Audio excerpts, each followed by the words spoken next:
Okay, so I was assigned to do the jumping up. So this is my mother, and I'm going to have her demonstrate for me.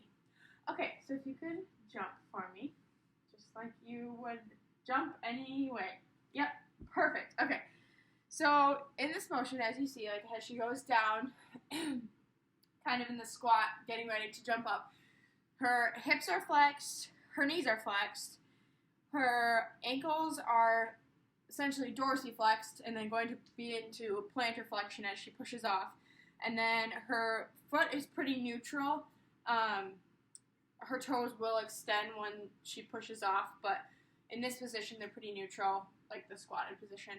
So for the estimated ranges of motion, so can you go back into that squat, getting ready to push. So as you can kind of see here, I'll go fast. So hips are essentially close to 90, and knees probably are a little bit less than 90, maybe 75 degrees.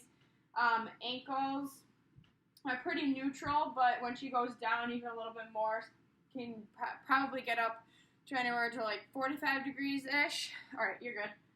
So in those positions, you can see what muscles are working also. So the majority of this jump is in concentric motion. So the quads, so the rectus femoris, vastus lateralis, vastus intermedius, and vastus medialis are all working concentrically to extend the knee. So you obviously need that to push you off of the ground. And then the hamstrings and the glutes are working kind of together concentrically to extend the hip and push you up. So the hamstrings would be the semimembranosus, semitendinosus, and biceps femoris. And then the glutes would be the gluteus maximus and the gluteus medius, and glute min. And then also the calves are going to have to work to get that final motion of the plantar flexion pushing you off.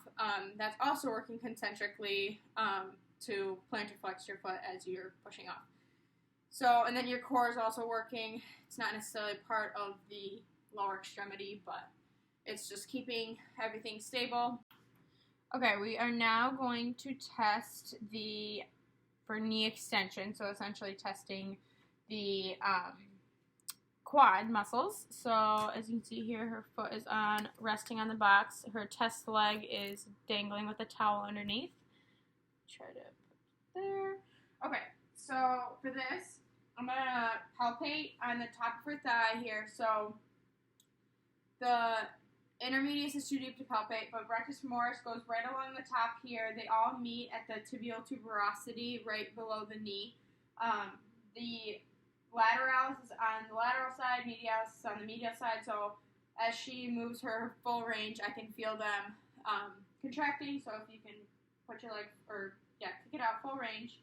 Wonderful, and put it back down all the way. Okay, now I want you to bring it to my hand right here. So you can just relax into my hand. So I'm going to put pressure at the distal aspect of her leg, and I'm going to stabilize the thigh right here. So I want you to push into me and don't let me break the hold, and I'm going to push backwards, and I want you to push like you're kicking out. All right, so ready, 1, 2, 3. All right, great job. So I cannot break that, so that's 5 out of 5. So next we will do the hip extension. All right, so for here, we're going to be testing her hip extension, so that would be her gluteus maximus and a little bit of her hamstrings. So before she gets into the position, I'll explain where I'll be palpating. So for the gluteus maximus, it goes from the gluteal tuberosity to the back of the ischium. So if you kind of draw a line between the two, right in between is where the gluteus maximus will be. And then for the hamstrings, they go from the ischial tuberosity down to kind of the outsides of the knee, depending on what hamstring muscle you're feeling. So that's where those will be. And then for the resistance that I'll be applying, it'll be right at the posterior aspect of the thigh, right above the knee. And then, so we'll have her get into position. I'll explain more. So what we'll do here is I'm going to have you kind of lay on your stomach with your feet off the table. Yep, great.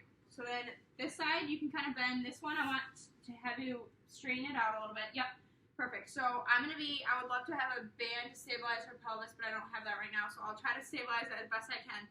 So I'm going to have her move full range of motion first. I'll bring it to half range and test at the half range position. So I'm going to have you lift up your leg as far as you can. Yep, go ahead. All right, great job, and bring it back down.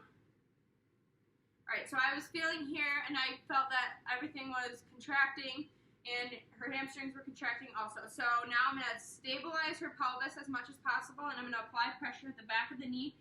So if you can bring your leg up to my hand, meet me half range. So I want you to hold right here, and don't let me break pressure. 1, 2, 3, hold, hold, hold, hold, hold. So I was unable to break pressure. You're good right there. I was unable to break pressure, so I'd give that a 5 out of 5 for strength for her hip extensors.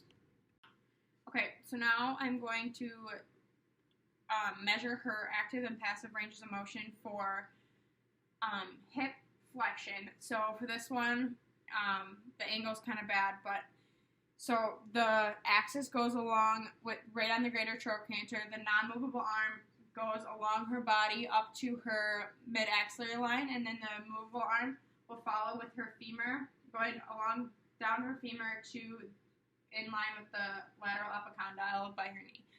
So I'll line it up right here first.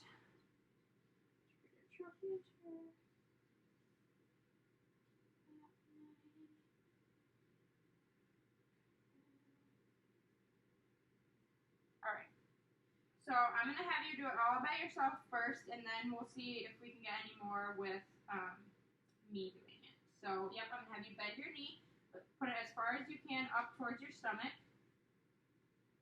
Alright, good. Alright, so normal is about 120. I'm guessing that she's right about at that range, maybe just a little bit less. So let's see if I can push her any further. So I'm going to stabilize the goniometer here. Make sure this is lined up with her body. It's paper, it's bendable, I'm sorry. And then I'm going to see if I can push further. So I was able to push a bit further. Probably like 5-10 degrees max, nothing more than that. We can bring this back down. So normal range is 120 for hip flexion. I feel like she got normal range. Passive range of motion was a little bit more than the active range of motion, which is to be expected. Okay, so I have her flipped over here. So for this one, we are measuring her knee flexion. Normal range is about 35 degrees. So for this one, we're lining the axis of the goniometer up with the lateral epicondyle at the knee. The non-movable arm is going up the femur towards the greater trochanter at the hip, and then the movable arm is going along the fibula down, pointing at the lateral malleolus by the ankle. So for this one, I'm going to have her do it by herself first, and then I'll apply a little bit of overpressure to see if we can get any further for the passive range. Okay, so I have it lined up here, so I want you to put your heel to your butt as far as you can. Get it as close as you can. Okay, so here we are at about 45, so I feel like she is very normal. And then I will apply a little bit of an overpressure, trying to hold this goniometer at the same spot. So, overpressure. So I did feel like I got a little bit more, probably 3 to 5 degrees of extra range.